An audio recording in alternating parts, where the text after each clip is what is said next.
Hi friends, good evening అందరికీ. ఈరోజు సాయంత్రం మా పిల్లలు చికెన్ పకోడీ తిందాం డాడీ, బయటికి వెళ్దాం అన్నారు. వద్దురా, అక్కడ కలర్స్ ఇవన్నీ బాగా కలుపుతారు, మసాలాలు గట్ట. సో ఇంటి దగ్గర ఒకసారి ట్రై చేద్దామని చెప్పి కొద్దిగా చికెన్ తెచ్చి చికెన్ పకోడీ చేయడానికి ట్రై చేసాం. చూడండి ఏమేమి చేసాము. ఫస్ట్ చికెన్ తీసుకున్నాం.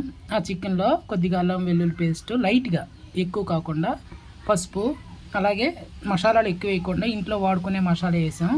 కారం కొద్దిగా, అలాగే కొద్దిగా సాఫ్ట్గా ఉండడానికి కొద్దిగా పెరిగేసాం. ఈ పెరిగేసి దీన్ని అంతటిని బాగా కలిపిన తర్వాత మొక్కకు పెట్టినట్టు నీట్గా అంత దగ్గరికి కలుపుకున్నాం.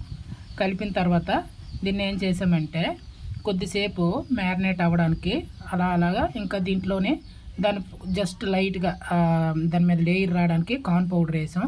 ఈ కార్న్ పౌడర్ వేసి ప్రతి మొక్కకి అంటేటట్టు కొద్ది నీట్గా కలిపాక దానికి సరిపడగా కొద్దిగా వేసుకుంటూ కలపడం జరిగింది.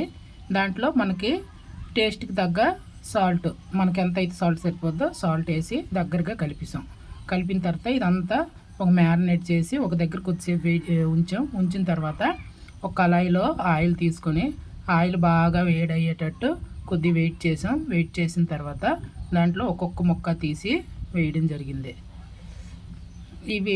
ఈ మొక్క అనేది అలాగా కొద్ది గోల్డ్ కలర్ వచ్చేటట్లు వేపుకోవాలి.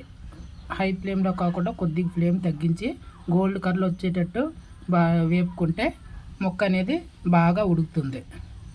ఉడికిన దాన్ని ప్లేట్లో సర్వ్ చేసుకొని పిల్లలకి టేస్ట్ చేయించాను. చాలా బాగా వచ్చింది. అగో మా పెద్ద అబ్బాయి తింటున్నాడు కదా, చాలా బాగా వచ్చింది డాడీ, టేస్ట్ చాలా బాగుందని చెప్పాడు. మీరు కూడా ఇంట్లో ట్రై చేయండి. నచ్చితే లైక్